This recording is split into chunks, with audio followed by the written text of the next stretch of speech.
Hello again, thanks for joining me. This is Astronomy Daily and I'm your host, Andrew Dunkley. Hope you're ready for your daily dose of astronomy and space science, and a lot to talk about today. And joining me as always is our intrepid interstellar reporter, Halley. Hi, Halley. Hi, Andrew, I hope you're well. Very well, thanks. And I believe you've been rehearsing with my brother Steve because he'll be taking over the program for a few weeks while I take a little break. I'm really looking forward to working with Steve. I love his sense of humor. Yeah, he's a funny guy, or at least he thinks he is. No, he is. He's a good guy, and I'm sure people will enjoy having him host the program with you, Halley.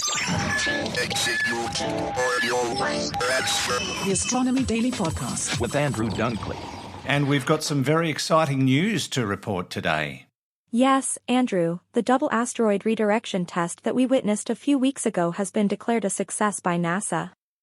Humanity's ability to stop an incoming cosmic object from devastating life on Earth has been proven possible. The fridge-sized DART spacecraft impactor deliberately smashed into the moonlet asteroid Dimorphos on September 26, pushing it into a smaller, faster orbit around its big brother Didymos, according to Mission Chief Bill Nelson. DART shortened the 11-hour 55-minute orbit to 11 hours and 23 minutes, thus speeding up Dimorphos' orbital period by 32 minutes, exceeded NASA's own expectation of 10 minutes. Bill Nelson declared that NASA is now a serious defender of this planet. Astronomer Avi Loeb has spoken out about the many UAP sightings over Ukraine, where objects are seen flying at speeds that which cannot be achieved by human-made craft.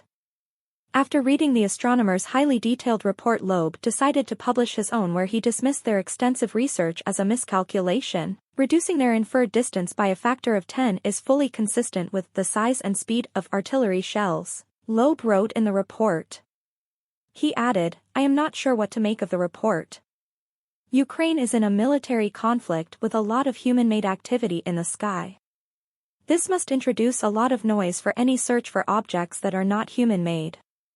In science, we aim to maximize the signal-to-noise ratio, and so Ukraine would be the last place on Earth where I would initiate UAP studies."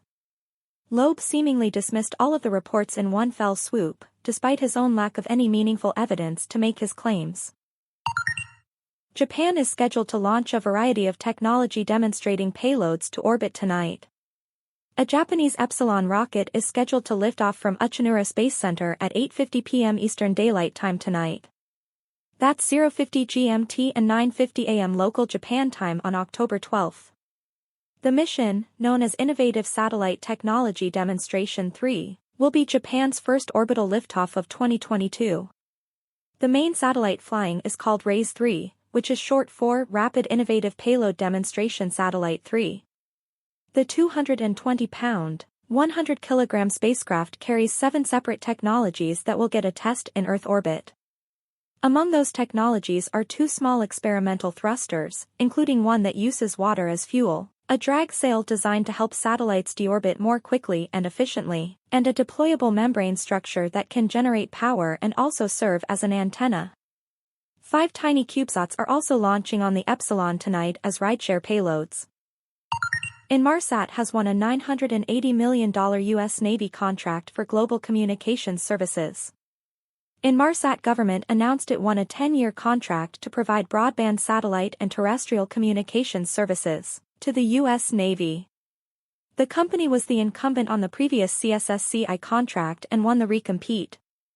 The contract is for managed telecommunications services, integrating Inmarsat Global Express Ka-band, as well as C-band, Ku-band and X-band frequencies. Navy users include units located at fixed sites, as well as mobile maritime, airborne and ground platforms. The agreement also covers commercial teleport services, backhaul connectivity, monitoring and control, operations, information assurance and cybersecurity. And that's the news, Andrew. Thanks, Halley. We'll catch up with you towards the end of the show.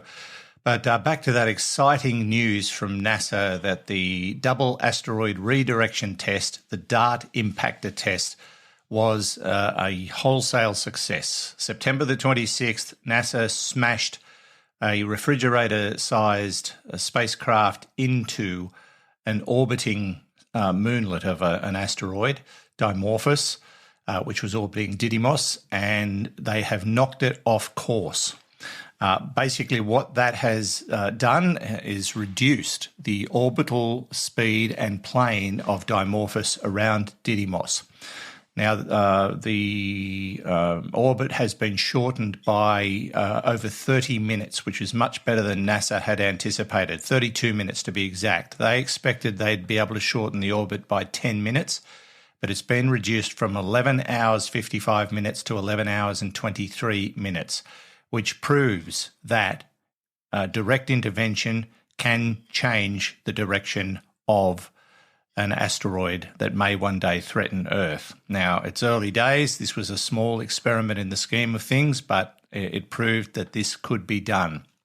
Now, this asteroid pair loops around the sun every 2.1 years, and it poses no threat to our planet.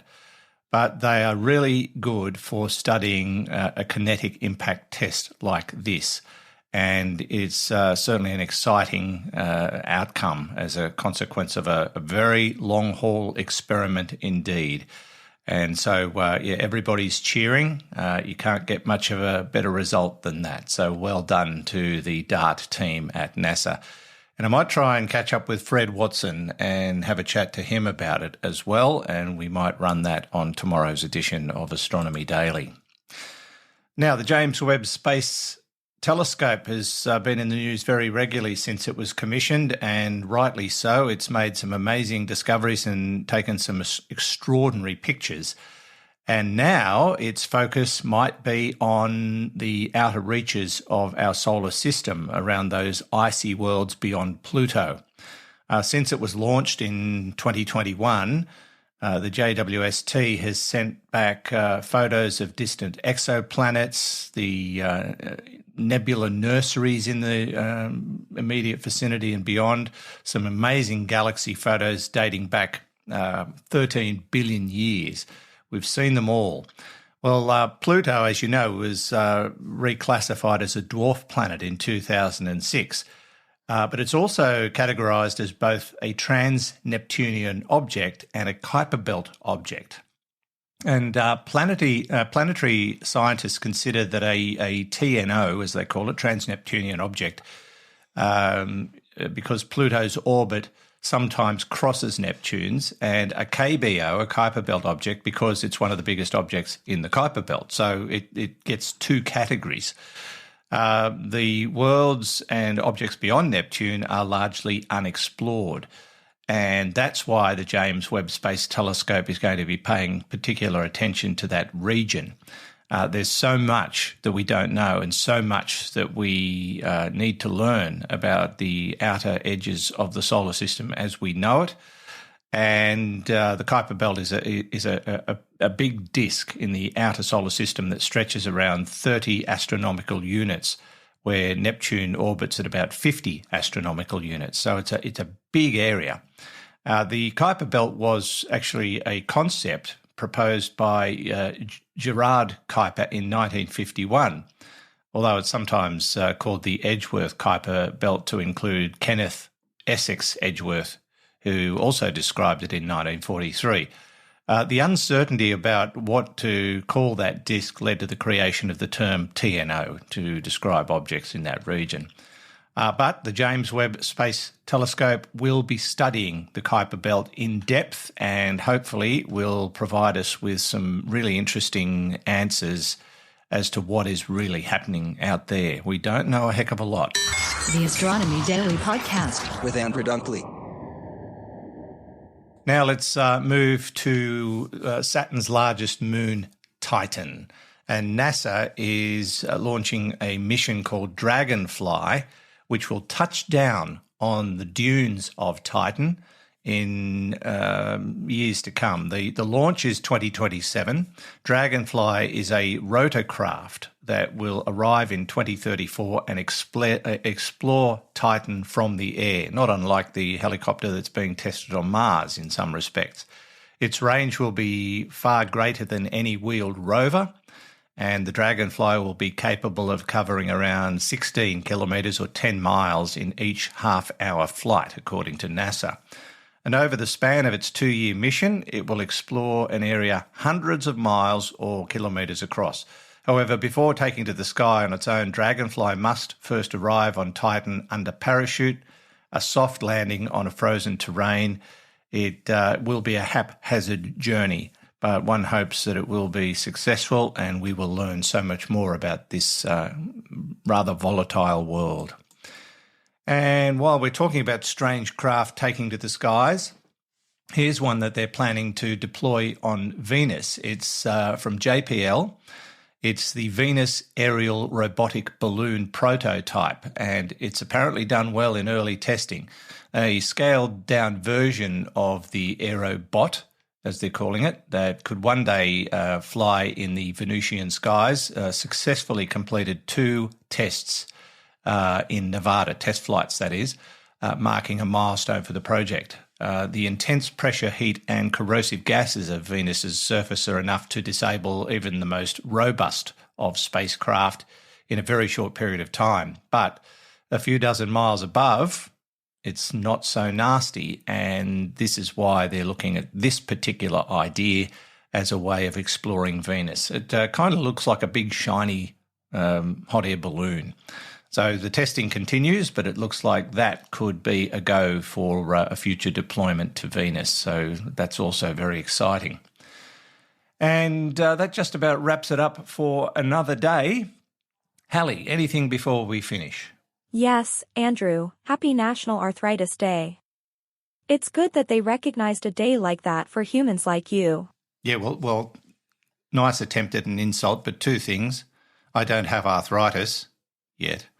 And I'm not American, so it doesn't count. And you just better be careful or you'll get some arthritis in your cooling fan, I reckon. Anyway, we'll talk to you soon. See ya. And that's it for another show. Thanks for listening. Don't forget to visit our website at spacenuts.io. Click on the Astronomy Daily tab and catch up on those stories and more, and subscribe to the newsletter. It's absolutely free and will pop into your inbox every day. And don't forget to leave your reviews at your favourite podcasting platform. And while you're on our website, listen in to past episodes of Astronomy Daily and Space Nuts, of course, with Professor Fred Watson. Until next time, thanks for listening. This is Andrew Dunkley for Astronomy Daily. The Astronomy Daily Podcast with Andrew Dunkley.